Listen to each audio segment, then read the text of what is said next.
Welcome to the CISSP Cyber Training Podcast, where we provide you the training and tools you need to pass the CISSP exam the first time. Hi, my name is Sean Gerber, and I'm your host for this action-packed, informative podcast. Join me each week as I provide the information you need to pass the CISSP exam and grow your cybersecurity knowledge. All right, let's get started. Hey, y'all, Sean Gerber with CISSP Cyber Training, and hope you all are having a blessed day today. Today is an amazing day. It truly is. Yeah, you know why? Because of the fact is we get to talk about role-based, mandatory, discretionary, and attribute-based access controls. Giddy up. Yeehaw. It's going to be fun today. Yeah, I hope you all don't fall asleep on your morning commute. Yeah, no, we talk about that. Actually, if you have a Tesla, kick it in self-drive as we get going, because you're going to enjoy this so much that you will be riveted to the point where you will not be able to brake. Yes, that is very true. Actually, it's probably because there'll be drool coming out of your mouth as you fall asleep. No, I'm just joking. All this stuff, it's designed to be super riveting and super enjoyable. So, hey, let's get started. But before we do, one real quick article. I don't know if you all saw this. If you're listening to this and you are in the United States, or you're listening to it over, you're an expat and you're listening to it overseas, you may have been informed that your social security number has been leaked. Oh no, this is the end of the world as we know it, right? Cue song. Yeah, no, I don't have that song. But anyway, the cool part about all this is, well, so not really cool, but the interesting part, I should say, is the fact that there was like a gob, like 3 billion personal records were stolen, basically because they were tied to social security numbers, addresses, you name it, all that stuff. Now, the interesting part on all this is there's 3 billion records. The positive part is they're going to have to go through a lot of records to find your stuff. The other thing is if you've been part of listening to CISSP Cyber Training, you obviously are someone who's probably been around a little while with your security stuff, and therefore, one, you probably have protections in place, but two, you know as well as I do that your stuff has been compromised and pwned multiple times. So this is not a new development for you. But that being said, this was part of the National Public Data. I had never heard of it, honestly, but what they do is a company that makes money by collecting and selling access to your personal data to credit companies, employers, and private investigators. These guys, there's so many people have access to your data. That's the part is just unnerving, honestly. It's just craziness. But this group called US DoD snatched about 3 billion records, and which of those included addresses, social security numbers, all that kind of stuff. They basically have your address history for the past 3 decades worth. If you're old like me, you'll have an address for 3 decades. If you're not, you probably going, dude, I've got like a decade, if that. Yeah. So, but it doesn't really matter. The fact is they got your stuff. That being said, don't be out there, don't go jump off a cliff and say, oh, this is the end of the world. It's not. You just obviously have to put some protections in place. And I'm telling you all this because you probably already know this, but I would recommend that you talk to people that you love, that are close to you, that may not know this. And so it's important that we talk through these things just so there's a refresher for you all. First thing you need to do is obviously go to Have I Been Pwned and see if your records were part of this breach. As of right now, my records were not as of right now. Yeah, who knows? But they've been part of a lot of other breaches that have been in place. So go there, check it out, see what's going on. Obviously, if you're listening to this, you probably already have a credit freeze enabled with your overall credit. Go in, do that. I would also recommend that you talk to your family members about how to do this themselves. I've got a couple of podcasts that have gone through the enabling your credit or not enabling your credit, but enabling the overall freezes. And I would recommend that you do that. Just whatever it takes, get people to go and freeze their credit, because that's the best way to protect them in this situation. Also, enabling the multi-factor that goes along with it, an important part. So monitor your credit. Go out there, freeze it. The other thing to do is if you thought that you've been caught with any sort of your data's been compromised, like your social security number specifically, this is from Dark Reading. Actually, it's from ZDNet. And it's actually a really good step-by-step guide on what you should do to deal with a social security number that has been potentially compromised. And I will tell you, though, if you do this, don't anticipate it to be done within a couple weeks. It might be a couple months, and it could take even longer than that. But the bottom line on all this is if you know, here's the thing I have learned in security and dealing with lawyers. If you know that your stuff has been compromised, just the date at which you submit it is perfect. That's what you need. You need to let them know that you know it and you found out about it and you are submitting it. And then keep all that documentation, because if at any point in time your social security number or your benefits get stolen and they start doing stuff with your account, you have the track that you actually submitted it, you knew it, and you dealt with it. It's a whole lot easier to go from there, at least trying to claw back any potential money that may have been taken from your account when you know that you've actually submitted to it. So go check it out. I'd highly recommend you go do that as soon as you possibly can. Obviously, don't do it now while you're driving. The reason I say that is many of the people that listen to this podcast are going to and from work, and they use this as their morning commute. But when you get a chance, go check out Have I Been Pwned and see if you're part of this overall breach. But at a minimum, go out and freeze your credit and tell people that you love to freeze their credit as well. So again, it's a real good article on ZDNet on your social security numbers. You can go check that out. It's relatively new, so if you Google it, it'll pop up. So go check it out. Now, let's get started in our most riveting content ever. To this date, it's been the most important content you will ever listen to. Yeah, well, maybe not, but it's going to be very helpful for your CISSP. So we're going to get into rule-based, mandatory, discretionary, and attribute-based access controls. You'll be able to go to CISSP Cyber Training. You can actually see this content in the video format. It will be on YouTube as well, but it's going to be out there for you and available.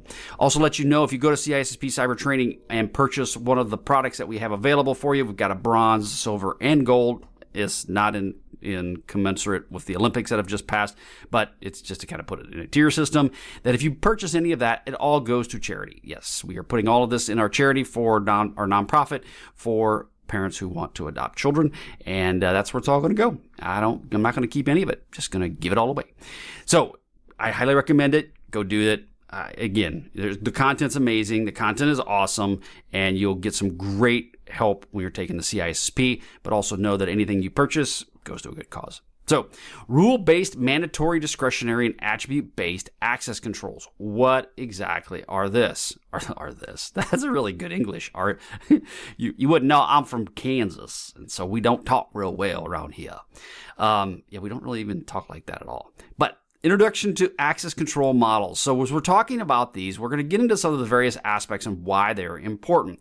We're going to get into a little bit about non-discretionary and discretionary access controls, and then we're going to roll into rule-based, mandatory, discretionary, and attribute-based controls. And you're going to see those. Now, I will tell you the one thing that is a bit confusing when you go and you'll see on the test, you have rule-based and role-based.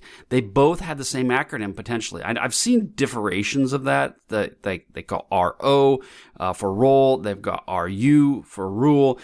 But just know that if you glob onto the acronym, you could be wrong. So make sure you understand it's rule and role. They're very different in what they do, even though the acronyms are extremely similar. So we're going to go through all of those today and just kind of walk you through what can you anticipate for the CISSP and what should you be aware of. So first we're going to get into what we call discretionary, kind of differentiate between discretionary access controls and non-discretionary access controls. A discretionary access control is a type of control where the resource owner has the authority to determine who can access the resources and at what actions they can perform. So this is the person who is acting as God. They are the one that can determine what is going on. These owner controls, these set the permissions, they set the access, and they allow for the flexibility and the autonomy to be able to go and do what you want to do. Now, one thing to think about this is an access control list. Now, if you've dealt with firewalls, you understand that they are access control lists or ACLs. And these ACLs are what typically allow you to have access to various aspects on a firewall, right? So they'll allow you to go to certain different routing tables, it'll allow you to go to routing locations. These are what an ACL typically does. Well, these ACLs will specify in the case of access controls users and groups who can access a resource and what actions they can perform. Read, write, execute, and so forth. So that's the characteristics of a discretionary access control. Now we're going to kind of get into the advantages, the disadvantages, and some potential use cases around it. The advantages of this is that the resource owners can easily adjust permissions to meet any changing needs that you may have within your organization. And they work really good like that, right? So Billy Bob Joe, so you got 3 first names, Billy Bob Joe. Billy Bob Joe has the ability to go and make these permissions. And then you can go talk to Billy Bob Joe, and they can make the changes for you, which is really cool. And especially when you have ADD like myself, it's nice to go, hey, Bob, let's go. Okay. He goes by Bob instead of Billy Bob Joe. If you go to Bob and he says, yes, let's do it, you're good, right? Ease of implementation. DACs are relatively straightforward and to implement and to manage. They make it very good for small organizations and for very collaborative environments. Again, if you know Billy Bob Joe is the person in your organization, it's very easy to go to him and get that information you may need. The disadvantages, though, is it has inconsistent access control. Because it's decentralized, right? There's Billy Bob is the only guy that knows how to do it. It can lead to inconsistencies in providing access. And so you may have to go back to Billy Bob a few times to get this information taken care of the right way. Whereas if it's centralized, you now click a button and it becomes very consistent across an organization. Again, small organizations with very few resources, this can work pretty well. When you're dealing with a much larger organization, then the inconsistencies can get unruly and it can actually cause you more challenges. There's a higher risk of unauthorized access. Again, without centralized oversight, there is a greater risk that somebody would have unauthorized access due to misconfigurations around the permissions. So again, there's pros and there's cons with doing the discretionary access controls. Again, we talked about some of the use cases would be small organizations that need flexible abilities to go kick this on and kick it off. And then your collaborative environments, which are allowing resource owners to share resources and set permissions based on the needs for the collaboration. So you have a small group, maybe you have SharePoint sites, maybe you have a development team, and this development team is the ones that are set up to go and do this. Then that would be someone you reach out to. Or not reach out to, you would set it up for that small development team. But again, this does not scale very well. And so therefore, it's important that if you got to consider your use case as a security professional of going, is this going to need to scale? Is it not going to need to scale? Okay, so non-discretionary access controls. These refer to the access control models where access decisions are made by a centralized authority based on the predefined policies rather than what individual resource owners may want or choose. So, if you're a person who likes to have the fly by the seat of your pants, non-discretionary is not what you want. If you want something that is allowing you to have some level of control or a strong level of control, consistency, deployability, non-discretionary access controls are what you may be wanting to go after.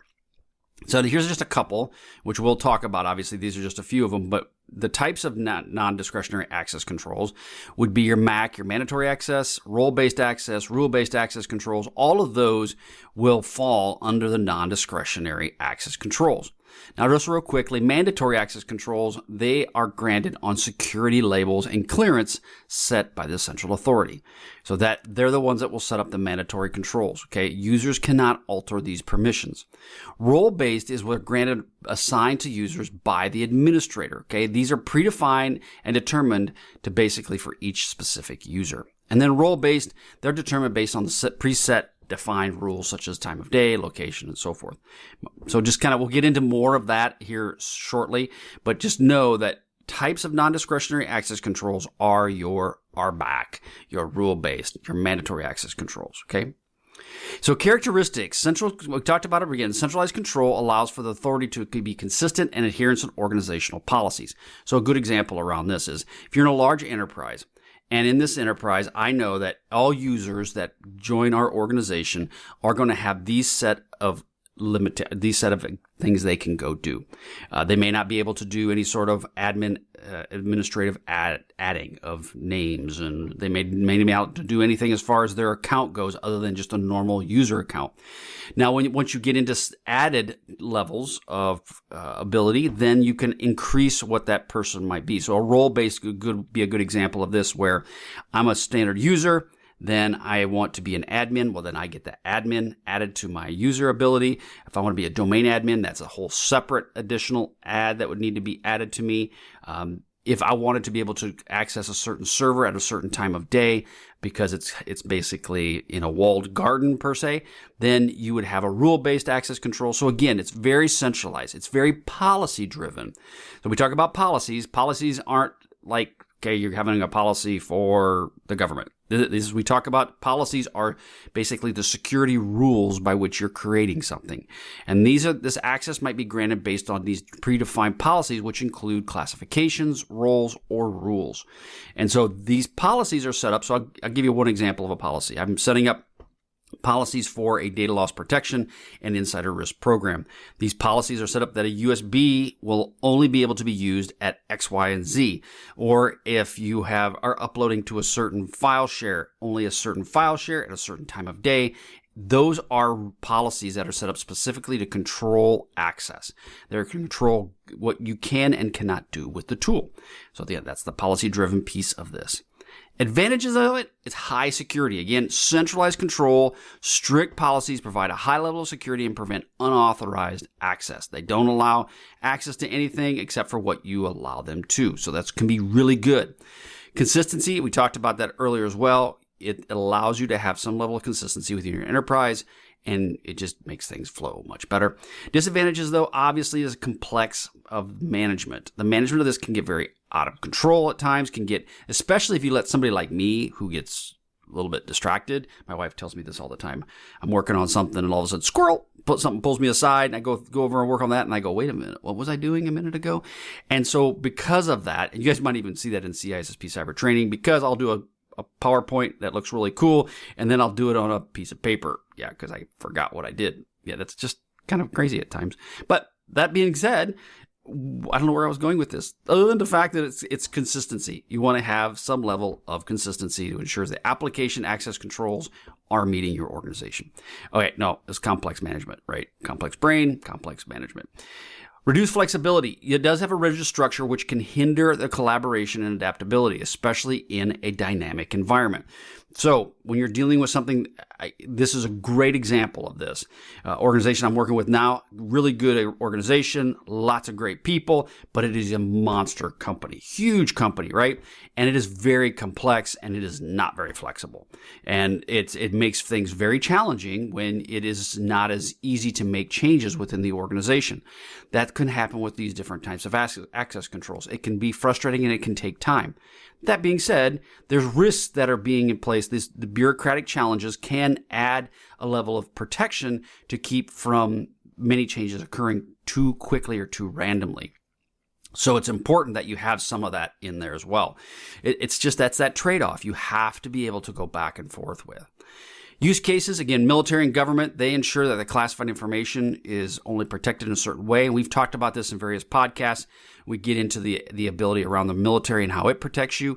And then large organizations, obviously very large enterprises, they have to have consistent access control policies across a very diverse and complex environment. So it's important that they have that as well. So you got to keep that in mind that there's times and places in which you would want to use these. All right, role-based access controls. So that's the one we're going to get into right now, and this is typically called RBAC. Now, role-based access control is a security approach which restricts system access to users based on the role in which they are within your organization. Now, these permissions are assigned to the role, okay, to the role itself. Like Sean is security analyst A. It is assigned to Sean, the security analyst, rather than the individual user, than to Sean Gerber. Okay, or as my friends call me, Enrique. Okay, the ultimate point is to simplify the management of the access rights. So all users that come in get this. All analysts that come in get Y. Now these characters are set up for basically role assignment. These users are assigned the roles based on their job function, and then each role is set on permissions that define what actions the users in that role can perform. So again, what can they actually do? The authorization, this is where the user's active role must be authorized, ensuring that only users with the appropriate role can access certain resources. So you get the assignment, you have the authorization, and then you have the permission, right? These are then when it's granted to you. That's when the permissions are given to you. So again, role, Sean, the analyst, is assigned the role. The will go up to my boss. The approval will go up to my boss. My boss will authorize it. Then once my boss authorizes it, then the permission is granted and I now have access to what I need to do. Large organizations will have this very automated and it doesn't have to actually go to Bob. Now, or I should say it will go to my boss. So this is Sean going to my boss, Billy Bob Joe, and Billy Bob Joe will see this. He'll mash a button and say, yep, approved. And then it'll kick through an automated process by which Sean will get all of the entitlements, all the credentials that he is supposed to have for the role. Again, that's the characteristics of a role-based access control. Now, again, we talked about roles, permissions, and users. So roles are defined in the job function or responsibility. Again, administrator, manager, analyst, employee, depends. Permissions, these are the specific rights that are assigned to the roles, such as read, write, execute, so on and so forth. Okay, those are what's the permissions that allow Sean to do what he's going to do. And then the other, also it could be a set of other entitlements outside of read, write, execute. It could be an administrator and so forth. But that would be, I should say, administrator would be a role that Sean would have, and it would just be tied to Sean's name.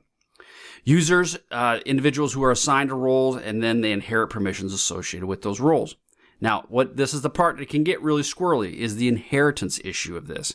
When you have certain set of credentials, these sometimes, depending upon where you're at within your organization and depending upon the Active Directory structure within your organization, sometimes these individuals can inherit permissions based on where they're at within the overall Active Directory tree. And so we're not going to get into that today, but the point of it is that it's important that when you have you set this up, you have to be very specific on how you set up the roles with individuals, and then also know your environment to know that if these individuals are put into other areas within the organization, they don't inherit types of permissions just because of where they were put. You need to understand that overall plan. One of the things I've learned as a red teamer, and then also just being a CISO for a large company, that is not a well-known topic. People do not totally understand their infrastructure, and we're to the point of going, yes, Sean gets put into this group. Well, Sean has access to all these things because Sean was put into this group. Well, Sean was also put into another group, which gives him a lot more access to a lot of other things that Sean really shouldn't have access to. And Sean didn't have control of I didn't request that access. Somebody just put me in there. Or you were in that group and you moved on to a new role, and guess what? They stayed in that group. They didn't pull you out. So there's a lot of challenges that go along with especially dealing with individual user entitlements and user roles. So what are the advantages around this? Simplified management, obviously assigning permissions to roles rather than users. Okay, RBAC reduces the complexity of managing access rights. Principle of least privilege ensures that only you have access that's necessary to perform the job functions, again, reducing the risk of unauthorized access. So that's a big positive around this. Great for large organizations with many users, and it allows for efficient management. Those are the positives. Here come the downsides. Initial setup can be very complex, right? So just setting all this up can take very careful planning, and it can be complex, which can cause some challenges. You need to think about it when you're planning this out. And the best thing I have learned is it's better to start small and work your way up than to start big, like basically saying, give them access to all this stuff, and then we'll start whittling it down over time. No, you want to start them off small, and then as you build this out, you realize, oh, we really should be giving people access to this. But that needs to go through a committee rather than you just saying, oh, okay, Bill needs access to this. Click. Now, all of a sudden, instead of Bill getting access, all those roles got access. And now that's when you can get yourself into a lot of challenges. Role explosion. Again, dynamic environments, the number of roles can proliferate, big $10 word, making the management challenging, right? We talked about that there. The roles grow, you got challenges. Rigidity, changes in job functions or responsibilities can cause frequent updates of roles and permissions. Use cases, large enterprises, again, we talked about them being the ones that have hundreds or if not thousands of employees based on their roles and responsibilities. Regulated industries, they have to have this. So you'll see the company I'm working with now, and many companies, or especially as the government's getting involved, they do require specific roles, and then that these roles have to be audited, and that these roles have to be managed. This, again, strict access controls that are based on job function. And then IT systems, controlling access to applications, databases, network resources, and so forth, are a lot of tied to roles. So again, those are the pros, the cons, and then some of the use cases around role-based access controls. Rule-based access controls. Now, rule-based, these are accesses granted based on a set of predefined rules by the administrator or system administrator. These rules dictate the conditions under which can be allowed or potentially denied, right? So you have two different types of rule-based access. You have predefined and static, and you have condition-based decisions. So let's go into predefined. What is that? These are established in advance, right? So you have this already set up. So it's like an access control list, right? They're already set up. They don't change frequently. They're designed to cover the typical scenarios and the conditions. So if you know in your network that I'm going to allow port 443 is allowed through, but port XYZ 62,252 is not allowed. That would be static, right? You would know 443 is going to go through. Those would be the predefined or static types of, and I'm talking ports on an access control list, but that's what kind of role you would say. The user, that's a predefined static user count. That's doesn't change frequently because every user is going to get it. That's static. Condition-based decisions, these are access based on the specific conditions such as a time of day, user location, type of transaction being performed. So if you say that I only want people to make changes based on if they are in Dallas-Fort Worth area. Okay, that's very close to geofencing in that localized area, but let's just say Dallas-Fort Worth. Anybody outside of Dallas, no, that won't work. Now, the gotcha on this is if you have people that are remoting in from other locations, do you allow the virtual environment to be able to fall under that condition? And that might be the condition you set, is that you only can have people that have remote access into our environment are the ones that can do this. So that, again, that's the condition-based decisions.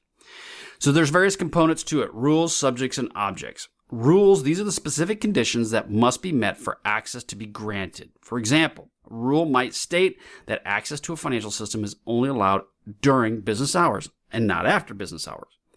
Subjects, these are users or entities requesting access to the resources, such as myself. I would be a subject, and this would be evaluated against the rules to determine if I should be given access or not.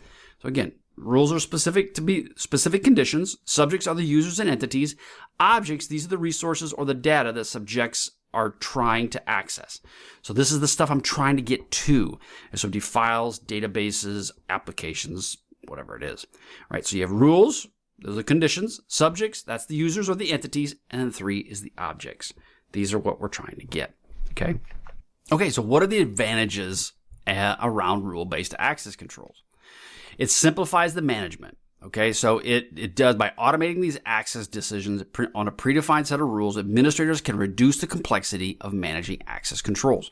Ensures consistency. It ensures that the rules are applied uniformly, right? There's a consistent approach to granting, denying, removing access. It's all very consistent. And again, it works very well, especially when you're dealing with large organizations. The disadvantages of this, though, is the lack of flexibility. So when you're dealing with static rules, they may not be sufficient to cover all scenarios. They also could be where you're dealing with rules that maybe are not as static, maybe more dynamic. Then you have keeping these rules up to date and relevant will be a very ongoing and arduous process. It takes a lot of attention to detail for administrators. So you need the right person that can do this. You wouldn't want to let me in there. That would be bad. We would have everybody having access all over the place. But the point of it is that those are some of the challenges that come along with rule-based access. So some of the use cases around this: financial transactions, implementing time-based restrictions to ensure transactions that can only be done during business hours would be a huge part of a financial piece. So if you know you have employees that are remoting in from a certain time, that it's only limited to a certain time in which there'll be updates to the system. Otherwise, it's queued. That way, at least then there aren't people trying to do this in the middle of the night, and then the next day you come back and all your money's gone. That's a challenge. Location-based access is another one that's you deal with, like geofencing of some kind, granting access to sensitive data only when they're in a specific geographic location, such as the office premises. So if you had a certain set of IP addresses where they're allowed, that might be something you would do from a specific rule-based access control. So now let's get into mandatory access controls. Mandatory access control, this is granted on policies set by a central authority dealing with, we talked about, security labels, right, to classify the resources and the users. We talk about the fact of this, was the mandatory access of this, is it's a non-discretionary access control, And so therefore it's designed to have your different security levels such as confidential, secret, and all these are granted by clearances that correspond to these specific levels. So as an example, former military, I had classified security clearance, and I was able to reach certain levels of classification based on my security clearance, which I don't have anymore because after time, it all goes away. Which is good, right? You want that to happen. But based on what my clearance was, I was allowed access to certain types of information from secret, top secret, whatever that might be. That was all dependent upon my role. Now, these labels is if you want to have access to certain data, for example, we talk about top secret, that needs to be, we used to call it a ticket. You have your ticket punch to be able to go and access top secret information or secret information. Or in the case of top secret, it might be even compartmentalized and caveats that only allows you into certain areas. So that everybody knows is that just because you have access to top secret information doesn't mean, I now know where the aliens are. I can go find the aliens because I have top secret information. And no, that's not true. Wherever the aliens are at, there is a special ticket that is probably written in invisible ink that you can't get access to if they even exist. And so therefore, that's a special ticket to get punched on a certain ride at Disneyland. But no, that you have to have a certain caveat to allow you access. So then when you deal with the components, so we talked about labels already as far as what labels it as top secret. Then the clearances, these are assigned to determine the level of access that are permitted. A user with a secret clearance has access to resources that are secret or lower. Top secret or lower. If you're access to just unclassified, that's all you get. You can't go any higher than that. Then you have to have the central authority that is responsible for defining and enforcing the access control policies. It ensures that the access decisions are consistent and aligned with the organizational security requirements. So advantages of this. High security, right? Really limit what people can do. That does not stop people from stealing classified information, i.e. Edward Snowden, good example of that. But it continues to happen, but it is limited because of these high access controls. The thing is where the Edward Snowdens of the world get the access out is when these security controls are not fully managed correctly. That's how Edward Snowden got access and had access to stuff that he should have not had access to, for one. And then two, when he did have access to it, have the ability to get data out of the organization. That was a big failure. And I know they fixed that, but they shouldn't have ever gotten that far. So again, these strict policies, MAC provides a high level of security and control over access to sensitive resources. It prevents unauthorized access. The use of security labels and clearances ensures that only authorized users can access classified information. Hopefully, right? In most cases. Disadvantages of this, it is a very complex beast, and you have to have a person that's specifically set aside in each organization just to deal with classified data. And then you have to have training on how to label it. Only certain people can label it. Only certain people can remove the label. There's a lot of complex moving parts on dealing with mandatory access controls. Reduced flexibility. It's a rigid structure of MAC can hinder collaboration and adaptability, especially in dynamic environments. So again, it reduces the flexibility of your organization. The military is good with that. They like flexibility, but when it comes to classified stuff, they are not flexible. They are unbending, very much so. Talked about the military and the government dealing with classified information, and also financial institutions. They are required to have sensitive labeling put on a lot of this. Healthcare industries as well. There's a lot of pieces and parts that need some level of labeling around access. Okay, attribute-based access controls. Now, access is granted on attributes of the user, resource, and the environment, allowing for a dynamic and context-aware access control decisions. Now, I will say this is something you're going to start seeing more of this type of activity, I feel, in my mind, as we get into AI and that becomes more involved. It's going to be more context aware of what's actually going on and allow access in and out. So the characteristics, this is dynamic and context aware, basically means decisions are made based on the combination of attributes which can change over time in different contexts. The attributes such as user role, resource type, and environmental conditions are evaluated to determine what the access might be.